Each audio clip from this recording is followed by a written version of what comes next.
Hello, hi everybody. Welcome to this webinar on decision intelligence, making trustworthy decisions with AI. I'm really pleased to see you all here. Pleased to be joined, of course, by decision intelligence pioneer, Dr. Lorien Pratt, and Rainbird CTO, Ben Taylor. Before I ask them to make brief introductions, there is a lot going on in the world of AI right now. We've got new regulations looming in the UK and the US. OpenAI this week have just released a major new update. We're going to be talking about these developments and also their impact on the future of AI, including, of course, this exciting new field that addresses a lot of the regulatory and trust concerns that there is around AI, this field of decision intelligence. We're going to be diving into all of this. We're going to get into a case study, and we'll have plenty of time for questions and answers as well. So I'm going to start by just doing a quick introduction to myself. I'm James Duez. I'm CEO and co-founder of Rainbird. Rainbird is all about explainability and trust in AI. That's what we've been doing for the last 10 years. Perhaps I could ask Lorien first and then Ben to just do a quick introduction to themselves for 30 seconds, and then we'll get stuck into the meat of this great webinar. Lorien. Thanks, James, and thank you to your audience for spending some time today. I'm Chief Scientist at Quantellia. My background is about 40 years doing machine learning, and about 25 years into doing machine learning, I realized that there was a big piece that was missing, and so invented the field of decision intelligence to address an important gap. Excellent. Looking forward to getting deeper into that. Ben, would you like to introduce yourself? Great, thanks, James, and hey, everybody. It's a real pleasure to be here. Really looking forward to this session. So my name's Ben. My background is also about 25 years in AI. My interest has always been about how we as humans express our expertise through software, whether that is through data-driven approaches like machine learning or symbolic approaches, which we may be discussing a little bit later on. Excellent. Thank you both. I'm looking forward to getting into this session. Maybe, look, I think we're going to go and talk a little bit about some of the news we've heard over the last couple of weeks. But before then, you know, we're very good, aren't we, in this industry at throwing out terms. And here we are with another one, which will still be new to some people, decision intelligence. And I just, Lorien, we're going to get into this in depth maybe a little bit later in the webinar, but perhaps you might be able to just, for everybody, give us a very straightforward definition of decision intelligence. The one we have on screen here is actually Gartner's definition, but I'm really keen to just get a sense of what that means for you. So for me, decision intelligence means that we don't start with the tools. We don't build a house by saying, what can we build with this hammer or what can we build with this screwdriver? Decision intelligence says, we have some kind of a business problem, some outcome that we're trying to achieve, and how can we systematically use technology to address that outcome? So I think it's really exciting because it's an integration discipline that gives us a step-by-step process for using advanced tech to address business outcomes. And the reason we call it decision intelligence is, by and large, this tech is used to support decisions.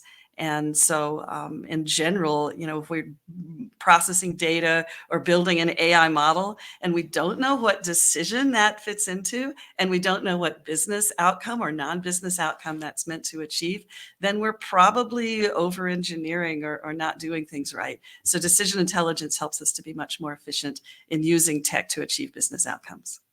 That's really clear, isn't it? And I think for everybody, as we sort of to frame this, decision intelligence, being able to deliver AI is a way we're able to deliver that. So let's just reflect then on where we are, particularly over the last week or so. We've had two big events, haven't we? On the 30th of October, President Biden issued an executive order on the use of AI. And just a couple of days later, the World AI Safety Summit was held at Bletchley Park here in the UK. Their aims really are to maximize AI's benefits whilst managing these very substantial risks that people are very focused on, really, I guess, through a comprehensive approach as we start to creep towards more regulation. The executive order for actions across several areas by Biden's executive action to ensure really that AI is trustworthy, safe, and is going to benefit society. Highlights, I guess, were that this is going to require, AI is going to require safety testing and information sharing, particularly for highly impactful AI systems. It's driving for standards and tools to validate AI safety and security, protecting privacy, of course, including through support for privacy enhancing techniques. There's a bunch of other things that are really bundled up in there, including support for workers and how we're still going to be able to promote innovation. Lorien, I'm assuming that you've obviously seen this. I'd be really interested to get your view initially on this executive order in particular, but also where we're starting to creep towards with this increasing sort of governmental focus on AI, and maybe just talk a little bit to what you think this is going to mean for organizations over the coming years. Well, I think anybody who's in AI and who's watching these executive orders and these new developments over the last week, if they're thinking about it hard, they probably are thinking they're at risk, right? That the regulations are going to curtail their ability to deliver software, to advance in their AI career, that they're going to create certain constraints about their ability to do business.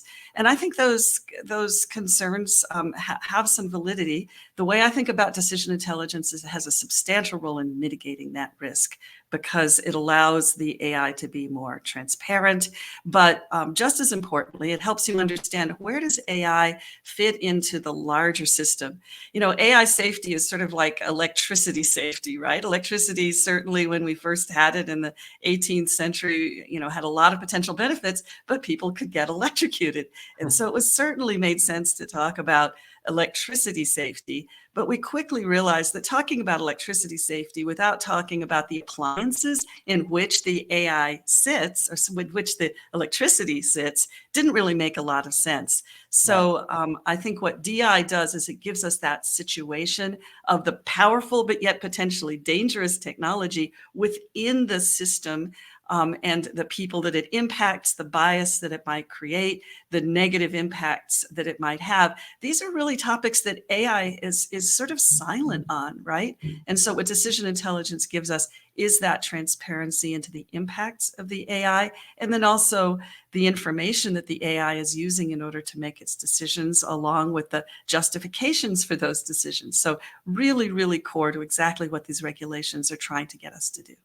Yeah, and I think, I guess, we're both in the decision intelligence business, right? And this really is getting ahead of the curve and answering some of these challenges, how AI is going to be used responsibly.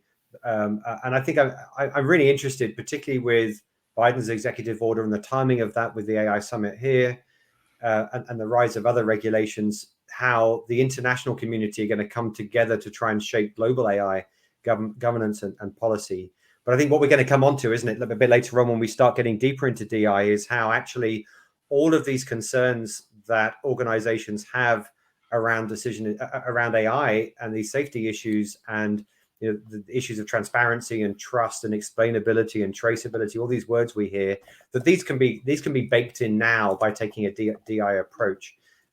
Ben, obviously, and we've been together now, Ben, in business for the last 17 years. We've been in Rainbird for over a decade together, working on trying to build a platform that has trust. How do you feel we're doing against the challenges that are being set by these various directives and this whole drive towards more regulation? I think it's really interesting. I think what you say, Lorien, is really interesting, that DI starts to answer the question about where does AI fit into a larger system, particularly when you're looking at issues of how do you justify answers where there's transparency. And James, you'll know that when we started Rainbow 10 years ago, we had this hypothesis that the world at some point is going to need AI that it can trust. Yeah. A lot of the executive order, the new draft EU legislation, and all of these different initiatives that we're seeing around trying to bring some regulation to this field really is talking about responsible AI adoption through the lens of safety and explainability and protecting people's privacy. And we started Rainbird with this idea that was going to be core to being able to adopt these technologies into any kind of larger system.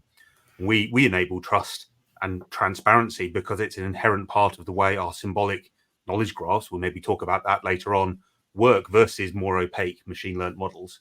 And a lot of what Rainbird is about keeping people in control of their knowledge, control of governance, and it's aligned to the business outcome that you're trying to achieve. And it's because of those things that we deliver this ability to deploy these models in a responsible way that meets all of that incoming regulation. You know what, James, you mentioned in your introduction at the start about the big announcement from OpenAI. There are a whole load of things changing in this field all the time. It's not just about regulation. There's this big announcement this week from OpenAI, which I think is going to take, I think, probably some months for us all to really understand the implications of some of the changes in these models. Even just one of the things that they announced, GPT-4 Turbo, is now much cheaper, phenomenally faster, and has this enormous token window, which means that we're going to be able to use these language models to process entire books to produce output of that kind of scale. Everything is changing very fast, and I think we need to understand what that means in the context of all these other things that we're talking about. I think that's all quite mind-blowing because you know, we're still reacting. I think the world's still reacting to kind of the last piece that's come out, and I think, you know, we have to take our hat off, don't we, to OpenAI's marketing. They're managing to get a trickle of news out, but the token size, I mean, for a lot of people, they're not going to really, I guess, understand what that token size means. But maybe you could just quickly just expand on that, and maybe later on we'll talk about our approach to decision intelligence and why it is that we're using LLMs, aren't we, to not reason. We're not using them to try and make decisions because they're kind of probability machines and have all sorts of issues with that. But we can use them to make decisions that are explainable, which is what this whole DI philosophy is about. But why is token size important? Okay, yeah. So maybe to not get super technical, but these models like GPT and various other large language models have a limitation in the size of the input that they can process and the size of the output that they can generate. And we call this the token window. It's the size of their generation. And what's happened is that although the token windows have been quite big for these models, they can produce, you know, an essay for you. The new GPT-4 Turbo's token window is very big. It's probably about the size of a 300-page book. It's that kind of size. Now, that the reason for us that's very important, and maybe we'll introduce the technology a little bit more later on, is that allows us to be able to go and process very large bodies of expertise so that we can generate, we call them knowledge graphs, generate an understanding of what's important in those models and turn that into symbolic models that you can go and reason over with structure and repeatability and explainability. So there's no risk of hallucination or prediction or all the other troubles that hound these kinds of systems. But being able to process very large documents, that's a game changer. Yeah, so we could process a 300-page book. You could go and create a 300-page book. Oh yeah. So okay, sure. So let's dive more into decision intelligence, right? So Lorien, this is your field, right? This is you're credited with creating this category, and I'm going to wave your book. I know it's on your shelf behind you, but we give so many copies of this book away, the Decision Intelligence Handbook, which is a phenomenal piece, and everybody should definitely grab hold of that. But the whole, could you just talk us through about where did this come from, right? And I know we've got this wave of regulation, but you were talking about DI quite some time ago, long before everybody was beginning to recognize it. And maybe we'll talk about recognition. We can talk about Gartner's recognition, and other people now, this momentum that there is behind sort of AI-powered decisioning and decision intelligence. But where did this come from? Could you just sort of give us the origins of it, perhaps? From my point of view, I had an epiphany in my career. I had been a technologist. I have a PhD in computer science, and I'm known for inventing something called transfer learning and machine learning, and delivered, you know, conference papers and grants, all the academic things for a while. Through a series of circumstances, I had the opportunity to switch to being a market analyst with Frost & Sullivan. And so now I'm talking on the phone with people who want to use and buy technology. And I was just completely shocked that, you know, they couldn't spell AI. They didn't know machine learning. They weren't using data. I'd assumed this as you get more senior in an organization, your decisions have a bigger impact, and therefore you're going to be more rigorous and you're going to use more tools and more data and more AI. And actually the opposite is true. You know, I saw people using sort of, 19th century decision-making methods, just conversation as you get higher up in an organization. And what I realized is that there was a real systematic gap between the technology and the needs of decision makers, and that the gap was really characterized by decision makers have business outcomes they're trying to achieve. Or, if they're the NHS, it's 30-day return rate, in hospitals, or something that's a non-business outcome. But that's how business people think, is in terms of business outcomes. And AI was not talking in terms of outcomes. It was talking about predictions and Right. classifications. And so there was this giant gap. So what DI was at the beginning and what it continues to be is a way of fitting the technology that we have into that way that decision makers think, which is they have some business outcome they're trying to achieve, and they have some action that they want to take. And then along the way, it turns out if you start with that business problem and then you go back, it really engenders a completely different mindset. I mean, almost everybody in AI, I know the first question they ask is, where's the data? Absolutely. Right. So it's like, oh, here's a hammer. What can we build with a hammer? As opposed to saying we want to build a house. What tools do we have? And data is one tool. But, back in the 80s, you and me both know human expert knowledge was the definition of AI. AI was not about data. It was about human expertise. And this is why I'm really excited about Rainbird, is it doesn't take this sort of narrow, AI is about data perspective, because when you start with the problem to be solved and you work backwards, you realize you need a whole toolkit. You need a whole bunch of things, including LLMs and data and machine learning and symbolic reasoning, like Rainbird does. So we've kind of talked before, haven't we, in some of our previous chats about how people don't necessarily remember their AI history. And if you go back to the 80s and early 90s, symbolic AI, this idea of representing knowledge in systems was all the rage. And I think you told me, I mean, governments were putting billions into AI back then, eye-watering amounts of money, weren't they, before we entered this sort of this what was then a new data-centric, sub-symbolic kind of mindset of everything starting with data. Yeah, the 80s were really similar to what we see today. We had government initiatives around AI. We had government funding in AI. It's just AI was a different thing. It was symbolic reasoning. So we had the ALVI project in the UK, the Japanese fifth generation, the US's MCC. But when you clicked into that, it didn't have to do with machine learning and data. It had to do with logical reasoning and inference and representing things in knowledge graphs, right? And so AI had a completely different definition in just common parlance that time around back in the 80s.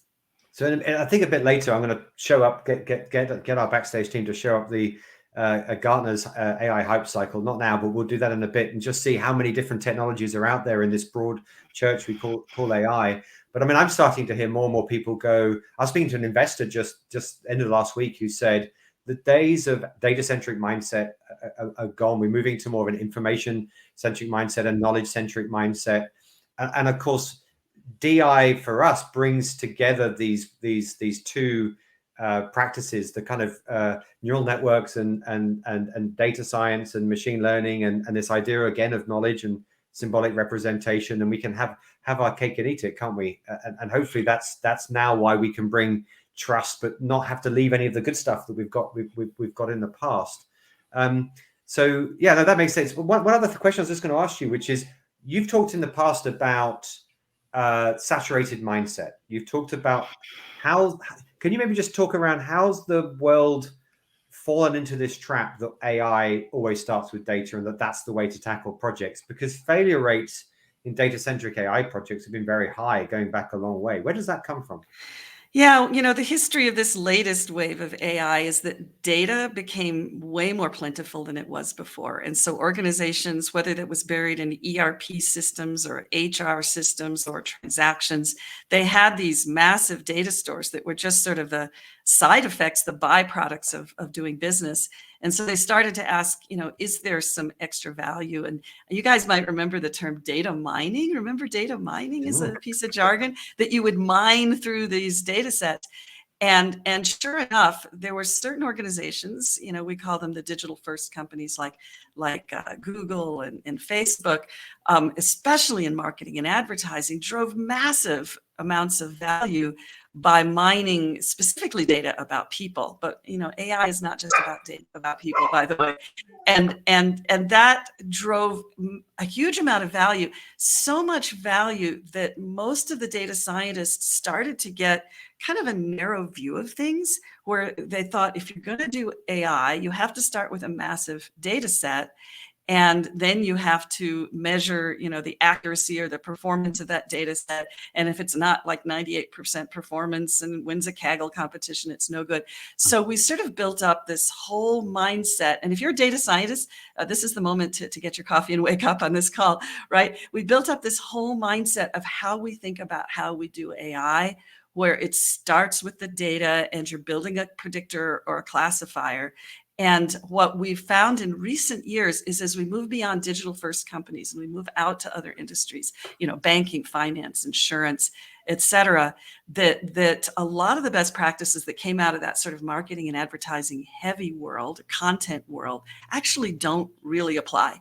And again, most important thing in this new space is there's not an obvious connection between the data and some business value, right? So we really need to start in a completely different place. We don't start with the data anymore. We start by getting a little bit structured about which business outcomes we're trying to achieve, what are the things we can measure to achieve those outcomes, and then what actions do we have to try to achieve them. And then as we build systems, we're not also just using data, we're also using human expertise. And, this is really the future of AI in the 21st century, is it's going to be a toolbox approach. We're not just going to say data, the old mindset, which has led to a lot of failures in these non-digital first companies because they take this data mindset and they don't connect it well to business outcomes. What we're going to see is much more the toolbox approach that I was talking about earlier, where we don't even look at the tech. The tech's not allowed in the room until we have a clear and articulate understanding of the business problem we're trying to achieve. Yeah, no, that's really helpful perspective. And just very briefly, Ben, you're an AI scientist. You've been in this game for 25 years, and yet you took, I guess, back at the time, the decision to remain in this symbolic AI world, to focus on knowledge graphs and thinking about how to represent knowledge in systems. Just briefly, what led you to go down this road? Because I think, we were kind of rebels at the time with Rainbird, focusing on this idea of trust and explainability, but we were really early with that originally. Why did you focus on this area after when you got out of university? It's funny. Yes, I think we probably were rebels when we started this business. I think maybe we wouldn't. Maybe 2 decades ago we wouldn't be seen as rebels quite so much. I think I came to this from out of university. My school was an interdisciplinary school, so we mixed computer science and philosophy and linguistics and neuroscience all together under one roof. And that meant that we weren't just standing there looking at this explosion in data. We were interested in the philosophy of expertise and linguistics and logic and all of the other things that come together to form kind of the human experience, really. So that's where I came from. But then when I came out of university and into business, I saw organizations solving problems that necessarily required human expertise. You and I have shared experience in a business previously where we had great success with using what we would probably call symbolic approaches now in an environment where there just was no data, but there was plenty of expertise. So it seemed just the logical process and evolution of these technologies that we were going to lean more heavily into human expertise in the future, particularly if we're going to be making decisions that require trust. And that's where we find ourselves today. Yeah, and our last business together, of course, was in fraud, and I want to go through a fraud case study in a little while. So perhaps I could just ask our backstage folks to bring up how Gartner are looking at this. I put this Gartner definition up. If maybe move forward one slide, so that we can look at the AI hype cycle. Many of you, I'm sure, have seen this, and you might have to blow up your screens a little bit or you can Google this to see it. But right at the top of that sort of peak of inflated expectations, of course, we have generative AI, which at the moment is all the rage. But of course, this makes the point that AI was never one thing, right? It was always a big spectrum of different technologies. And I think what we're heading to is a composite approach where we're able to combine different technologies to deliver what we're doing. And actually, if we can move forward one slide, actually what you see here is these are just the pieces of the technology that Rainbird is using, right? We're using knowledge graphs, we're using generative AI because we use large language models to enable us to build, kind of using a black box model to build a glass box model that we can provide evidence for. We're using composite methods, we're using neuro-symbolic AI, but effectively this is all with a decision intelligence outcome. If you could move forward one more slide, I think this slide's really interesting, and because this is something that people don't necessarily see. This isn't sort of just out there on the internet, but I think it's super exciting, and I really want to focus people on it.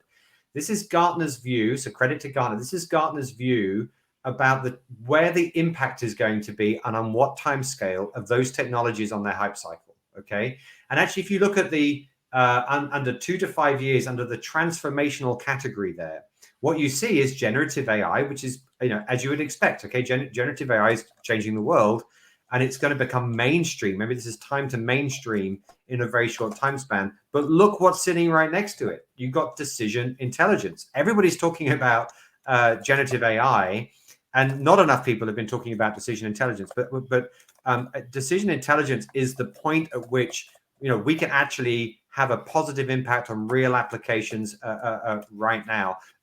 So I think, Lorien, when you see that slide, what does that trigger in you? And then maybe let's go and it'd be good to get your, I guess, input on some real world applications of decision intelligence. And we're going to show a case study in a little while. But what does this trigger in you when you see this slide? Well, it's good to see this being recognized as an important field. And I think one thing that we see in particular, sorry, I've got a phone ringing. Dogs, cats, animals, and phones you can't control. I know. China's Alibaba, which is, basically their Amazon, lists decision intelligence number 2 behind generative AI as a top technology for 2023. And it's good to see, with all the AI hype and all the clouding of people's judgment we're getting with the clickbaity AI, it's nice to see sort of DI coming in behind it, lending some rationality to the discourse. Yeah, no, that's really useful to hear. And actually, I was speaking. I was sitting in on a sort of Silicon Valley investment presentation, and actually, if you look at the Q3 investments that are being made in generative AI businesses, it's already peaked and it's starting to go down. And I've had other investors say, the future is knowledge graphs, it's small language models, it's thinking about how we can build models that we can now govern, which is why I'm so pleased that we placed such an early bet on this trust agenda now really coming to the forefront. Do you have any sort of examples of some real world applications you're working on? Maybe just talk through a few use cases and the kind of areas where you're seeing value in the DI projects that you're running. I think anytime that there's an outcome that you're trying to achieve and you think that data and AI might be helpful, that's an opportunity to look at DI. So one project in particular uses ERP data in order to, again, this giant pre-existing set of data. Let's see if we can mine that. But instead of just trying to build predictors or classifiers, it's saying what are the business outcomes that we're trying to achieve in our particular organization.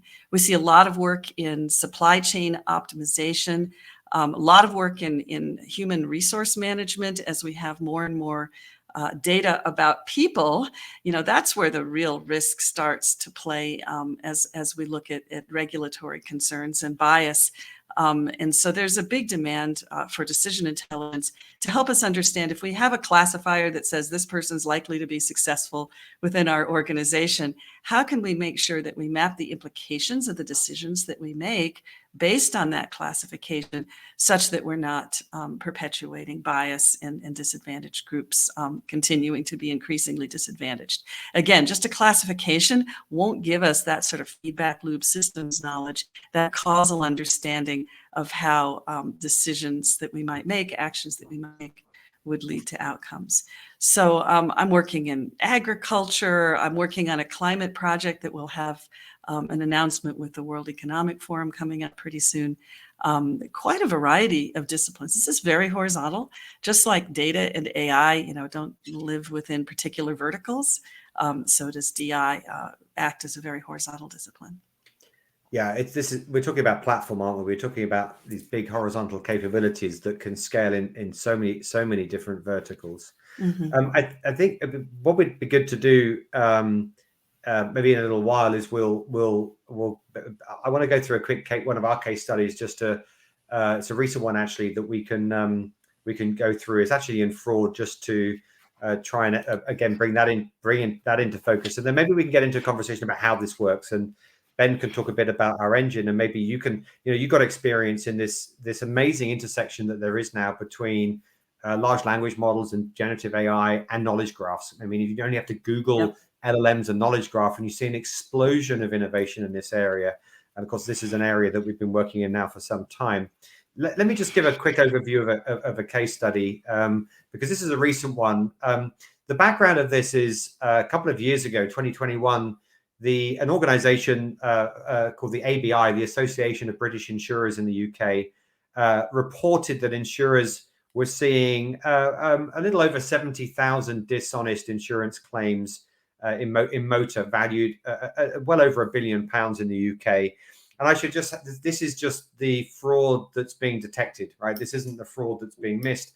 This is just the fraud that's being detected. And it's estimated that the number's going to be double that at least. So this alone is adding about £50 to the premium of everybody in the UK that has motor insurance. And what not everybody's necessarily aware of is that before Ben and I founded Rainbird, we were in this space, saving hundreds of millions of pounds a year by taking this approach. But this is one of our clients. They're called DAC Beechcrofts. They're a law firm that do lots of work in insurance. The case study is on the Rainbird website at rainbird.ai if anybody wants to read it.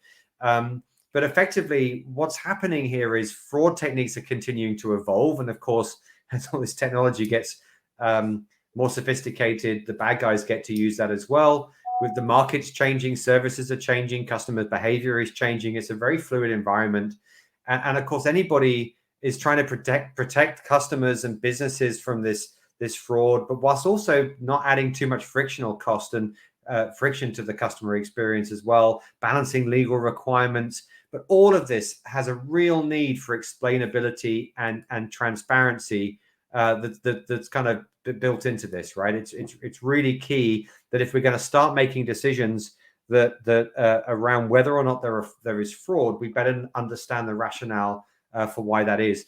But this is a project that's not been deployed for very long, but I think they're now looking at something like over 750% increase in the amount that they're able to, the value they can deliver out of this project.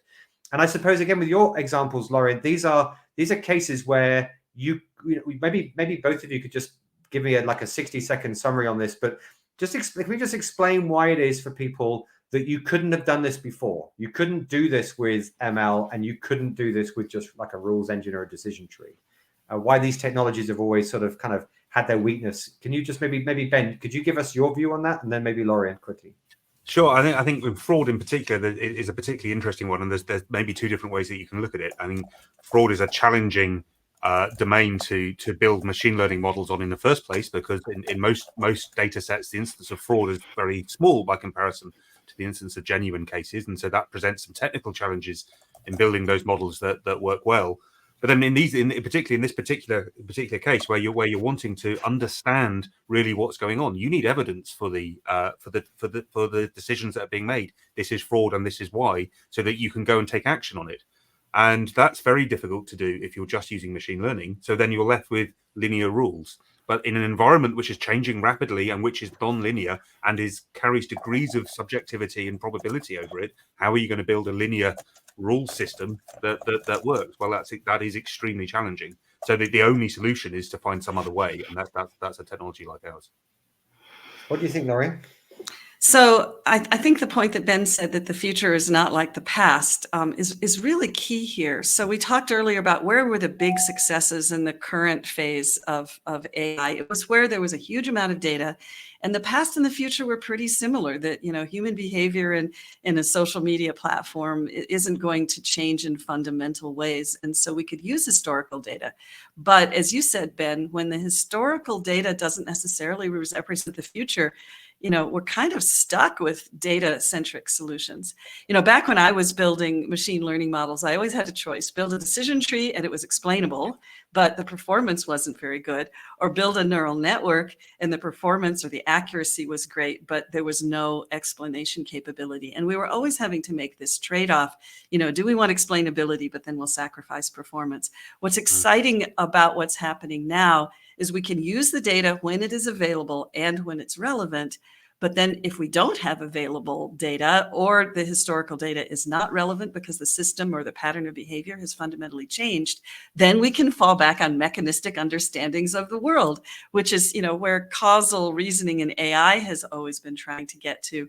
But I think with modern technology, just in the last year, we're finally seeing sort of this watershed moment where we don't have to make that trade-off anymore, right? Where we can combine in fairly seamless and not difficult ways data when we have it and expertise when we have it in the same system to get high accuracy. At the same time, we get that ability to inject human knowledge. And oh, by the way, if we're injecting human knowledge into a system, we can also extract that human knowledge and it becomes explainable. Yeah, I mean, it's so excited. I have to say, having been doing this with the rainbow hat on for 10 years, I'm more excited now than I think I've ever been, because it's like, I think large language models kind of feel like a jigsaw piece that's fallen into place, that just scales the ability to build these models programmatically, these graphs, big graphs programmatically, to be able to deal with the natural language interface, but actually not lose that symbolic core that enables us to be able to make sure all these decisions are explainable.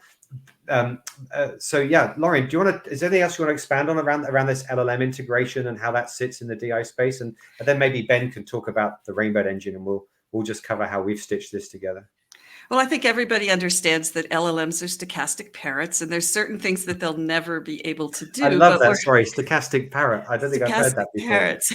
Yeah, it's probability, and it's sort of parroting all the language it got out of all of the internet. But what it's not doing is a mechanistic causal reasoning process that's grounded in knowledge of how the world works. Okay, so LLMs will always have a certain amount of limitation, and so the future of LLMs is going to be increasingly having these knowledge modules behind them, right? So we'll use the LLM as a user interface. We'll use it to ask questions of a user and have a discussion. But when it comes to saying, if I do X and it leads to Y and it leads to Z, and then that ultimately leads to a business outcome, the future architecture that we're going to see is we're not going to depend on LLMs to do that. They'll help us along the way. They'll give us ideas for what X and Y and Z might be, but it's only humans with our grounded knowledge, because we live in the world and we understand the mechanistic way that humans and machines and the whole world operates way better than LLMs and way better than data. We're always going to have, as we move forward, the future really is this sort of separation of concerns, where LLMs are good at the language part, and then we're going to have reasoning engines like Rainbird and other kinds of technologies, econometric models, all kinds of tech on the back end that will constitute knowledge modules that will inform our LLM systems. They're going to be as revolutionary as the internet was. I was on the internet before we had Netscape, before we had visual browsers. And suddenly, because we had a visual browser, it made it much easier. I'd been on the internet like 12 years by then, but it was just me and my nerd friends, right?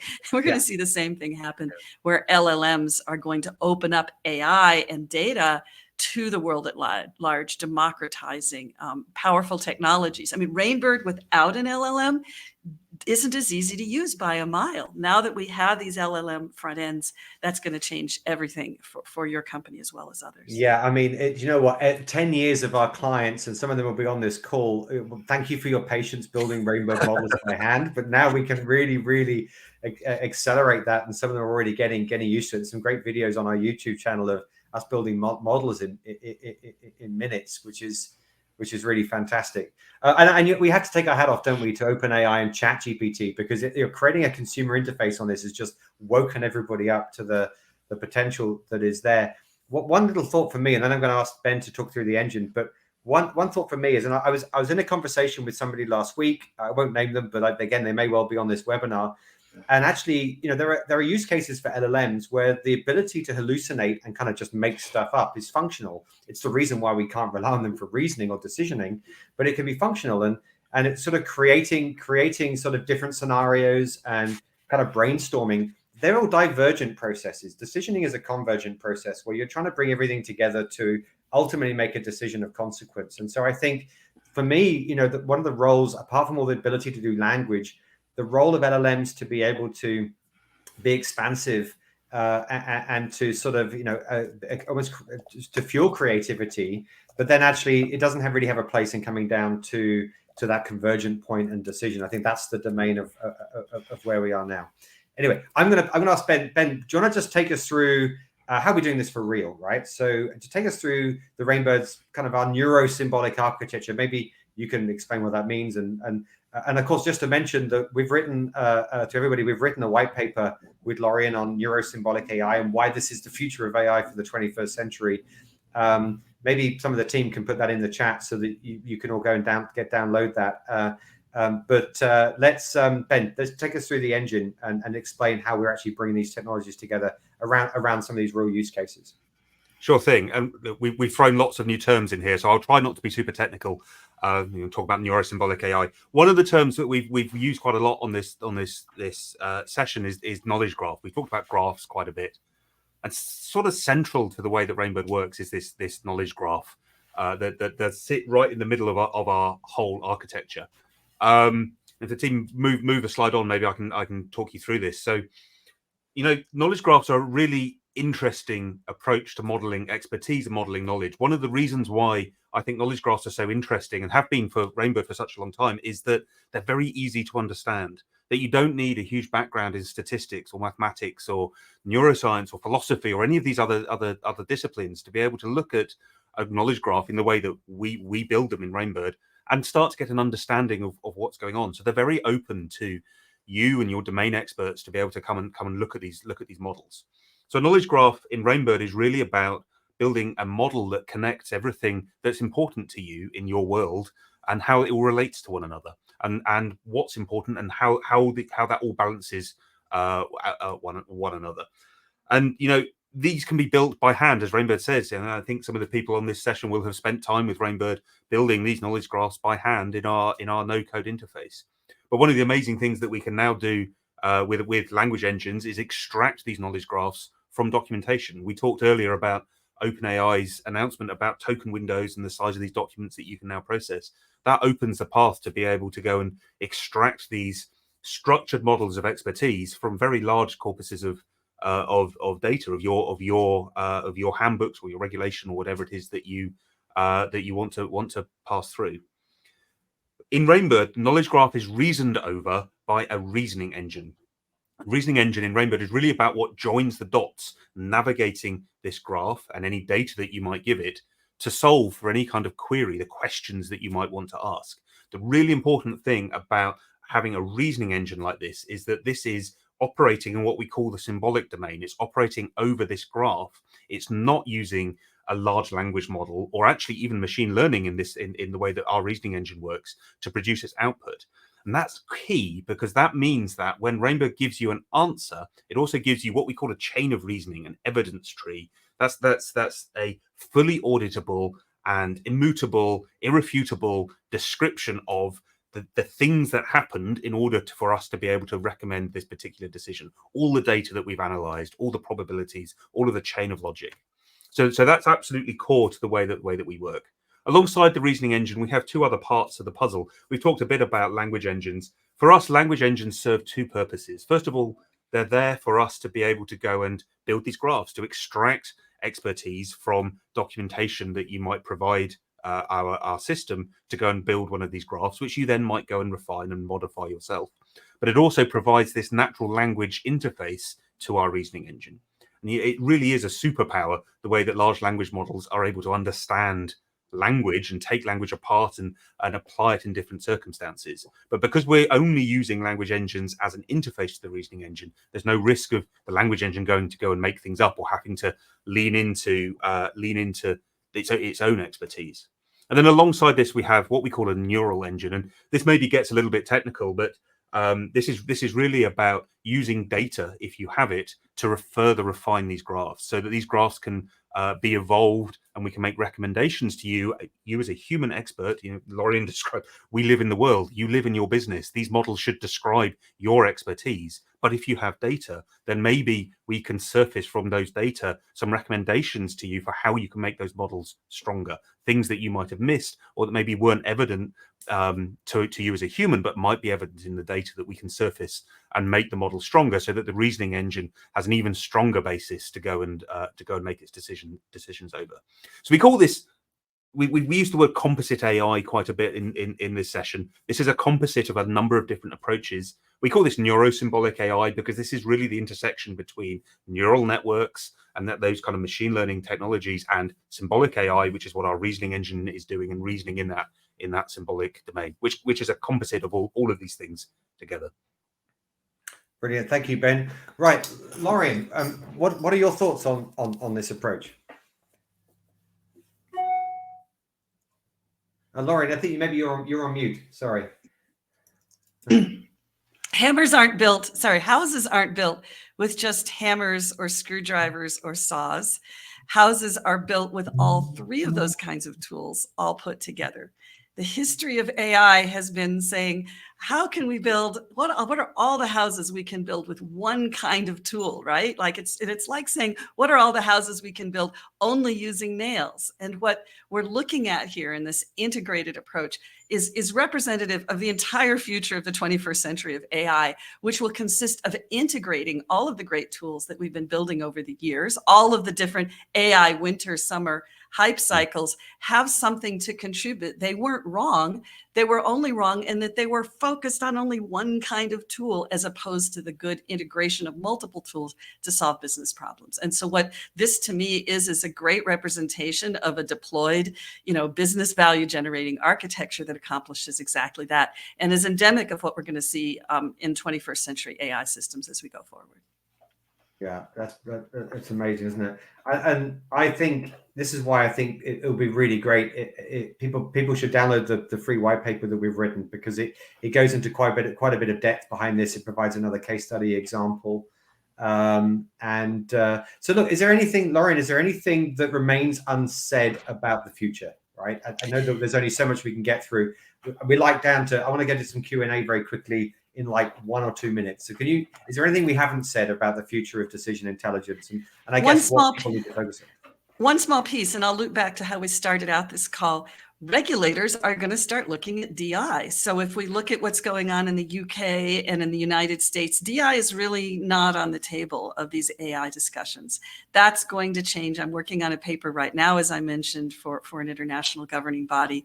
I think a year from now, regulators will realize that DI is a big part of the solution to the challenges that they're talking about, because it brings both explainability, knowledge injection, as well as the very important ability to continue to solve problems at high levels of performance.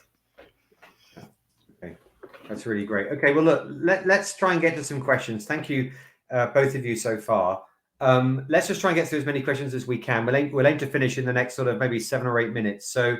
Mike Price has said there's lots of different types of decisions made across an organization. What kind of decisions are most suitable for decision intelligence? We've kind of covered some of that, haven't we? But is there anything that we've left unsaid? Governance, I guess, where these decisions are regulated, right? Where it's a regulatory requirement that you can explain why you've made this decision, which is most of financial services, most of healthcare. So I can comment on that real quick. AI has very much been about decisions defined as a labeling. I've decided this picture is a cat. I've decided this stock security is going to go up rather than to go down. It's very much about these kinds of labeling or prediction decisions.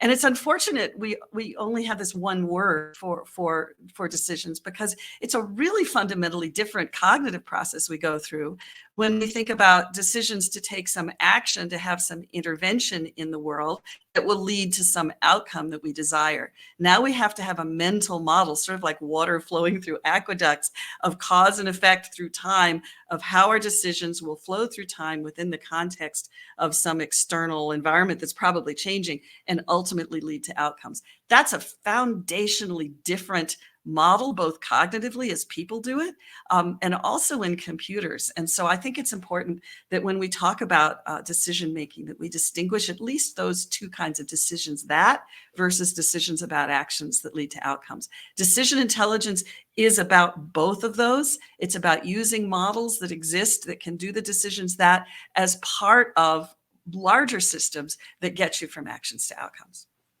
Great answer. Great answer. Okay, Robert Baldock, a long-standing friend of Rainbow, has said AI has been around since 1955. I learned in the mid-70s, but had to wait until 1995 before I was able to develop something practical with AI. Why has it been so long coming? I guess something of this is some of this around trying to build. Again, is this around the mindset not being right? Is this about democratization of the technology? What do you think, Lorien, has led this to being taking so long to get value from these practical? Awesome question, Robert. The simple answer is academics. And academic AI has been part of university research, and university research is incentivized for publishing papers and getting grants, not developing solutions that solve problems. And I don't know why that happened. Maybe because AI is so sexy and clickbaity. I mean, what new technology has ever had entire Hollywood industries behind it? I think that is what has allowed it to stay within academics and not had AI, be accountable to actually solving business problems. And certainly it's tried, but only recently are we really getting there outside of, again, marketing and advertising. Ben, what are your thoughts on that question? I agree entirely. I think marketing and advertising is a big part of this as well. I think there's a term, the AI effect, and I think it was John McCarthy a very, very long time ago who complained that as soon as it works, no one calls it AI anymore.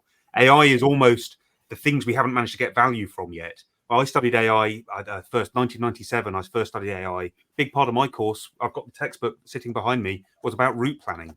Well, we wouldn't call our sat navs AI today. But we absolutely would have done in the 90s. So I think there is a part of this that is actually AI has been delivering value for many decades. We just don't recognize it as AI when it starts to. Yeah, it's interesting, isn't it? I mean, that kind of almost means that AI is the sort of ever bubbling froth on a lovely pint of beer. It all then just settles and we get to a good bit. Maybe that's not the best analogy, but that's how I see it in my head. Maybe that's the time of day we're getting to here in the UK. Okay, so we have another user, anonymous, actually saying, how can organizations build the data foundations that can enable them to maximize the benefits of AI and DI? Lorien, do you have an answer for that one? Read this book, dihandbook.com will tell you. But just to kind of thank you. Bottom line, don't start with the data. The best way to get value out of the data is to start by ignoring the data. Okay, I'm going to say that again. The best way to get value out of data is to start by ignoring the data and make sure you have a really crisp understanding of the business problem you're trying to solve as defined by the outcomes you're trying to achieve. Work backwards to the data. When you do that, that will give you a lens and it'll say, oh, only 10% of this giant data warehouse I have actually has value in driving those business outcomes. And what that gives you is a massive efficiency on focusing on governing just that 10% that fits within the decision, as opposed to, it's crazy, most organizations, they build the data warehouse first without knowing what decisions they're supporting. And data scientists say, oh, we'll deliver insights. And it's great to deliver insights, but often that word insight is an excuse for, I don't actually know the decision I'm supporting. And when you do that, you're going to over-engineer, you're going to over-govern, and you're going to spend unnecessary time on your data management. Yeah, we were talking to one of the biggest global banks, and they've actually pivoted their entire team to decision intelligence now, their data team, 2,000 data people. And they've actually come up and they said, look, if insights without focusing on the decision is just a distraction. If you want some BI dashboard, go do it yourself. That's not what they're there. They're there to now drive decision intelligence and AI-powered decisioning. And of course, this is part of the challenge, isn't it? Is everybody has different terms. Forrester are calling it AI decisioning. Gartner are calling it decision intelligence. But this is already a $10 billion market, this subset of sort of explainable AI that's growing at a ridiculously fast rate. This has real traction, and we to a significant extent, we have you to thank for it, Lorien. One last question from our friend Robert, actually, which is just asked. It's an interesting question, but it's one to wrap up on as we get close to the hour. What about compute power? I think it's a really interesting question, isn't it? Because large language models and generative AI is incredibly computationally expensive, and actually the symbolic methods isn't. And what are your thoughts on that, Lorien? I think we are going to need compute power. I think symbolic methods do allow us to really reduce it. But as we start to get into complex decisions where there's feedback loops and there's many different scenarios in which decisions might play out in a complex world over time, we're going to need that compute power for simulating a very specific thing, which is how actions lead to outcomes. And I think when we do that, we're going to have a knowledge graph there. It's not going to be the big compute power user. It's executing that knowledge graph within thousands of different scenarios, probabilistically weighted in terms of their likelihood of playing out over time, so that we can ultimately optimize what are the best actions that we can take to achieve our outcomes given the data that we have right now. That's the question we should be asking our AI systems. What's the best intervention? What's the best combination of interventions given what we know? And that's going to take some pretty big compute. We don't need compute power to have more accurate machine learning models. My humble opinion, they're good enough in many cases. We don't need to get the 98% performances. When we situate our AI models within a business use case, often much lower accuracies are good enough, because sometimes decisions are just binary, yes or no, we're going to do this or not do this. That propagates through the model, which means we don't necessarily need the highest accuracy, highest fidelity models to make great decisions. And that's an interesting thing most people don't get. So we need to use that computer power judiciously. Yeah, absolutely. Particularly in the world that we're now in. Listen, so there's actions for people. Okay. Please reach out to all of us. We're all on LinkedIn. Connect. Come and ask us questions. You should definitely get your hands on this book. If you go to www.dihandbook.com, that's just a quick link, dihandbook.com. It is well worth a read. The white paper we've co-written is free. You can go and grab that from the rainbow.ai website. Listen, I'm really grateful to everybody for coming and listening to us. But of course, I'm especially grateful, as always, to Dr. Lorien Pratt, who has been a fantastic friend to Rainbird in supporting our work. And as always, Ben, you and I have been on stage together for the last 17 years. I'll see you later. But thanks, everybody. It's been a real pleasure to have the time to come and speak to you. We really appreciate it. Have a great rest of your day. Thank you. Thank you, everyone. Bye-bye. Bye-bye.